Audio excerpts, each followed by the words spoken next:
नमस्कार दोस्तों, आज हम लोग जानेंगे मक्का में परागण कैसे होता है, किसके थ्रू होता है और मक्का कैसा पौधा है, क्या है, इसका वैज्ञानिक नाम क्या है, कितने गुणसूत्र होते हैं, क्या फैमिली है, क्या इसका उत्पत्ति स्थान है। ठीक है, मिलते हैं इसमें, देखेंगे बोर्ड में।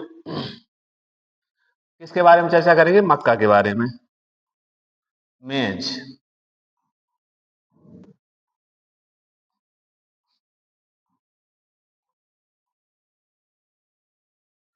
आज हम लोग मक्का के बारे में चर्चा करने वाले हैं। सबसे पहले यहाँ जानेंगे इसका वैज्ञानिक नाम। क्या जानेंगे? वैज्ञानिक नाम।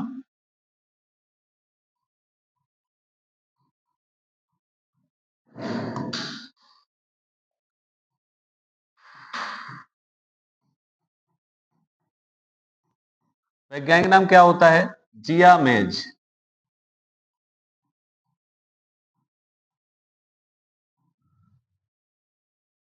कुल क्या होता है? कुल समझ रहे? फैमिली, जिसको फैमिली कहते हैं। कुल क्या होता है? पोएसी होता है।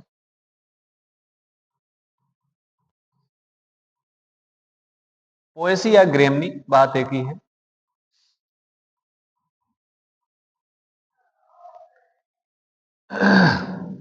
अगला बात करेंगे गुणसूत्र। गुणसूत्र मतलब 2n नंबर। कितने होते हैं? 20 होते हैं। कितने? 20 मतलब 20। बात करेंगे जन्म स्थान की। जन्म स्थान मतलब ओरिजिन प्लेस। इसका जन्म स्थान होता है मैक्सिको।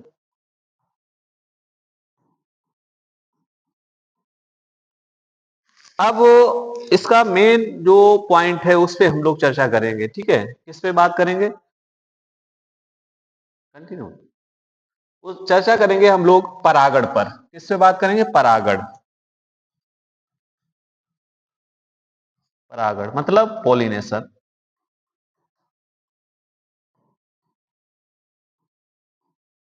मक्का में जो पोलिनेशन होता है वो किस प्रकार से होता है? पर परागण होता है। कैसा होता है? पर परागण।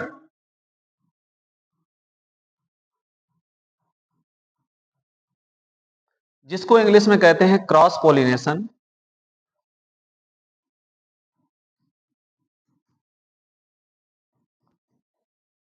जो होता है किसके थ्रू होता है cross pollination? By wind. By wind मतलब हवा के द्वारा। हवा से होता है। ठीक है, अब हम लोग आगे चर्चा करेंगे। किस पे चर्चा करेंगे? अगले उस पे बात करेंगे मक्का पर ही। जो मैंने बताया है, मक्का एक टर्म होता है। मक्का कैसा पौधा है? मक्का जो होता है, मक्का कैसा पौधा है? प्रोटेंड्रस। प्रोटेंड्रस या प्रोटोगाइनी। प्रोटेंड्रस पौधा कहलाता है। क्या कहलाता है? प्रोटेंड्री या प्रोटोगाइनी। प्रो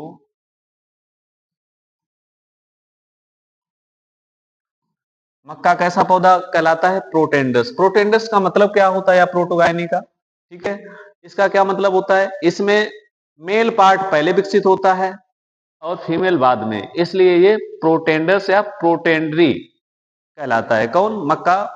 कैसे? इसमें क्या होता है? टेसल। यहीं पे बात करेंगे टेसल क्या होता है। टेसल मतलब नर जननांग जो होता है,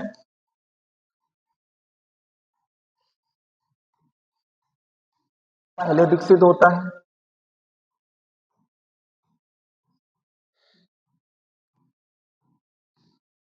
देखा होगा मक्का में, मक्का का पौधा जैसे ये है, ठीक है,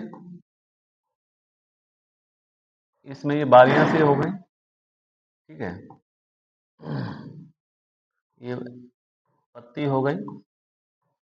ऊपर जो देखा होगा ये जैसे बालियां हैं, बालियां इस प्रकार से निकलती हैं। ये जो होता है सबसे पहले क्या होता है इसमें?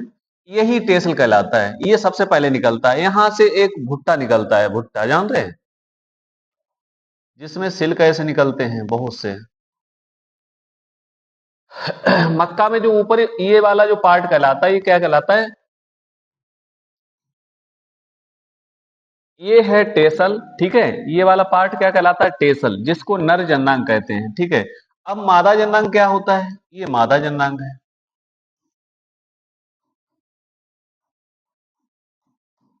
मादा जननांग मतलब फीमेल पार्ट, ठीक है। फीमेल जो पार्ट होते हैं, फीमेल मतलब फीमेल क्या कहलाता है? ये जो है कहलाएगा क्या? सिल्क।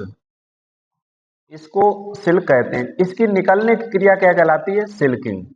निकलने की क्रिया क्या कहलाएगी? सिल्किंग। क्या कहलाएगी? सिल्किंग। निकलने की क्रिया, जब ये निकलेंगे। और ये इसी प्रकार से जो टेसल ये जब निकलेंगे, वैसे तो टेसल कहलाता है, निकलने की क्रिया क्या कहलाएगी? टेसलिंग। क्या कहलाएगी? टेसलिंग। टेसलिंग। और यहीं पे इसको रिमूव कर देने की क्रिया क्या कहलाएगी? यहां से अगर काट दिया जाए, हटा दिया जाए, तो इसको क्या कहेंगे? डीटेसलिंग। डीटेसलिंग। डी डी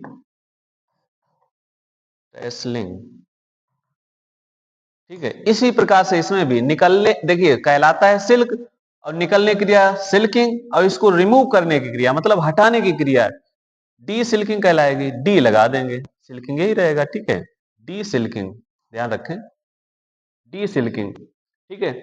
अब बात करते हैं कि टेसल और सिल्क, इनके निकलने का जो अंतर होता है वो कितने दिनों का होता है?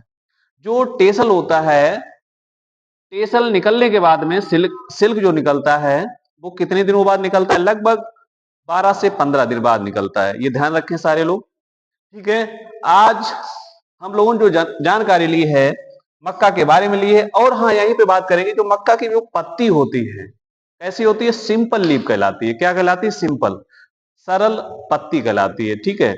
और ये भी बात करेंगे, मक्का जो एक बीजपत्रीय पादप है। कैसा पादप है? एक बीजपत्री, और नॉन टिलर प्लांट कहलाता है, क्योंकि इसमें कोई भी टिलरिंग, कोई भी शाखाएं इसमें नहीं निकलती हैं, इसलिए नॉन टिलर प्लांट कहलाता है।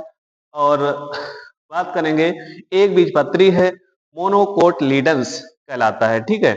और भी बात करेंगे यहाँ पे, ये मक्का जो होता है, मक्का मुख्य रूप से ये खरीफ सीजन का प्लांट है, और इसको ग्रो हम लोग तीनों सीजनों में कर सकते हैं, ठीक है।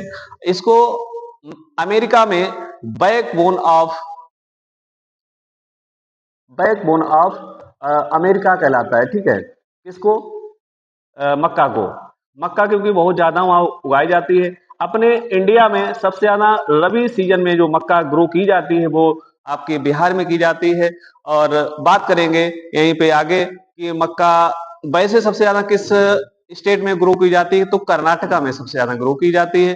अपना उत्तर प्रदेश भी अपना अच्छा स्थान रखता है वैसे, ठीक है। और यहीं पे बात करेंगे, मक्का एक ऐसा पौधा है, ये तीनों सीजनों में उगाया जाता है, तीनों सीजनों में उगा सकते हैं, ठीक है। और इसकी प्रोडक्टिविटी की बात करेंगे, सबसे अच्छी जो प्रोडक्टिविटी होती है वो रबी सीजन में होती है। क्यों? क्योंकि रबी सीजन में इसमें इंसेक्ट पेस्ट एंड खरपतवार बहुत कम से कम लगते हैं, और अच्छा टेम्परेचर वो चीजें रहती है, इसलिए इसकी प्रोडक्टिविटी रबी सीजन में ज्यादा होती है। धन्यवाद, मिलते हैं नेक्स्ट वीडियो में।